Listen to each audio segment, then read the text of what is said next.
Hello বন্ধুরা, সবাই কেমন আছো? আজকে নিয়ে এসেছি নতুন একটা রেসিপি। প্রথমে কড়াইয়ে সাদা তেল দিয়ে ফুলকপি আর গাজরটা একটু নাড়াচাড়া করে ভেজে নিলাম। তারপরে দিয়ে দিলাম পনিরের টুকরো আর কিছুটা ক্যাপসিকাম। তো বুঝতে পারছো না হঠাৎ করে কেমন আমি এগুলো রান্নার নাম না বলেই করছি।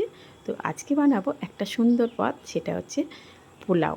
পোলাওটা হবে সবজি দিয়ে। সবজির পোলাও একবার করে দেখো বন্ধুরা, আমি যেমন করে করছি। তো হ্যালো বন্ধুরা, মিতালি কিচেনে স্বাগত। তো প্রথমে সবজিগুলো আমার ভালো করে ভাজা হয়ে গেল। আর নিরামিষ এই আইটেমটা একবার যদি তোমরা করো, দেখবে বারবার করতে ইচ্ছে করবে। এতটা সুন্দর, এতটা টেস্টি হয়েছিল। তো ভাজা হয়ে গিয়ে আমি কড়াইটা পরিষ্কার করে নিয়ে ওই কড়াইয়ের মধ্যে কিছুটা ঘি দিয়ে দিলাম। দিয়ে আমি কিন্তু একটা তেজপাতা ছিঁড়ে দিলাম। তেজপাতাটা দিয়ে আমি কিন্তু এই জিনিসটা অল্প করে করছি, আমার ছেলে খাবে বলে। তো তোমরা যদি বেশি করে করো, নিশ্চয়ই কোয়ান্টিটিটা সব বাড়িয়ে নিও। দিয়ে দিলাম গোটা গরম মশলা। আর রান্নাটাকে স্কিপ করো না, পুরোটা মন দিয়ে দেখো ভিডিওটা, তাহলে কিন্তু বুঝতে পারবে ভালোভাবে। তো দেখো যে ফ্লেভারটা বেরিয়ে গেল। এবার আমি এর মধ্যে কিছুটা কাজু আর কিশমিশ দিয়ে দিলাম। কাজু কিশমিশটা দিয়ে একটু ভালো ভাজা করে নেব। আর আমি কিন্তু গোবিন্দভোগ আতপ চালটা আগে থেকে ধুয়ে ঝরিয়ে রেখেছি। তো দেখো কাজু কিশমিশটা কিন্তু ভালো করে ভাজা ভাজা হয়ে গেল। আর গ্যাসটা একদম লো করে রাখবে, নাহলে কিন্তু ঘিটা পুড়ে যাবে। এবার দেখো গোবিন্দভোগ আতপ চালটা এর মধ্যে দিয়ে দিলাম। ভালো করে দিয়ে এবার আমি চালটা ঘিয়ের সঙ্গে ভাজবো। গ্যাসটা অবশ্যই মাঝারি করে রাখবে। একটু সময় ধরে ভাজবে।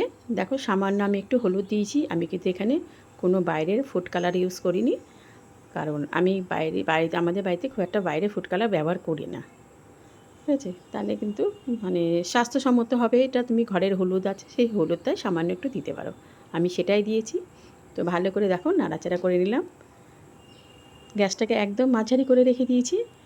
এবার একটুখানি এর মধ্যে একটু জিরের গুঁড়ো আর একটু সামান্য একটু ধনের গুঁড়ো দিয়ে দেবো বন্ধুরা। এই দুটো দিয়ে একটু নাড়াচাড়া করে নেব। এর মধ্যে কিন্তু আদা পড়বে না। তো এরমভাবে একবার পোলাও করে দেখো, সত্যি বলছি অসাধারণ লাগবে, বারবার খেতে ইচ্ছা করবে।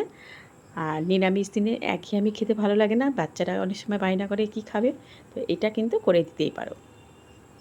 তো দেখো আমার কিন্তু ভাজা ভাজা হয়ে গেছে। এবার আমি কিন্তু জল দিয়ে দিলাম, পরিমাণ মতো জল দিতে হবে। জলটা কিন্তু খুব আন্দাজ করে দিতে হবে। হ্যাঁ, আমি কিন্তু ঠান্ডা জলই দিয়েছি, আমি কিন্তু এখানে গরম জল অ্যাড করিনি।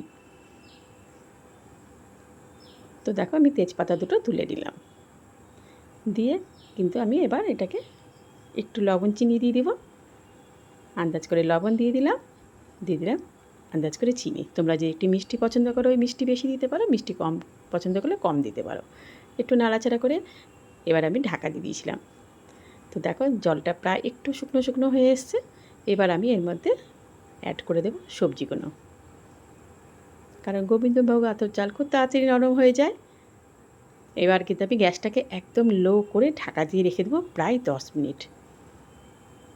তো পুরো সবজি দিয়ে চাল দিয়ে ভালো করে আমি মিশিয়ে নিলাম।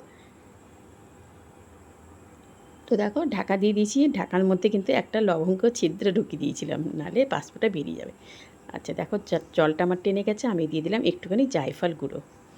দেখো জলটাও একদম নেমে গেছে, মানে পুরো টেনেও গেছে জলটা। আর চালটাও কিন্তু আমার একদম ঝরঝরে হয়ে গেছে। তো কেমন লাগলো বলো তো এই সবজি পোলাওটা? একবার বাড়িতে করে দেখো বন্ধুরা, সত্যি বলছি জাস্ট অসাধারণ লাগবে। আমি একটু ভালো করে নাড়াচাড়া করে নিলাম, যাতে জায়ফলটা দিয়েছিলাম। এবার আমি তুলে নিলাম, একটা হটপটের মধ্যে রেখে দেবো এবার। তো কেমন লাগলো আমার এই সবজি পোলাওটা অবশ্যই জানিও আমার কমেন্ট বক্সে। আর নতুন বন্ধুদের কাছে অনুরোধ রইল, প্লিজ চ্যানেলটা সাবস্ক্রাইব করে দিও। সবাই ভালো থেকো। আর বেল বাটনটা অন করতে ভুলো না কিন্তু, তাহলে নতুন নতুন রান্না তোমার কাছে আগে পৌঁছে যাবে। তো সবাই ভালো থেকো। কেমন লাগলো আমার এই সবজি পোলাওটা অবশ্যই জানিও আমার কমেন্ট বক্সে। আজকের মতো সবাইকে জানাচ্ছি টাটা বন্ধুরা, সবাই ভালো থেকো।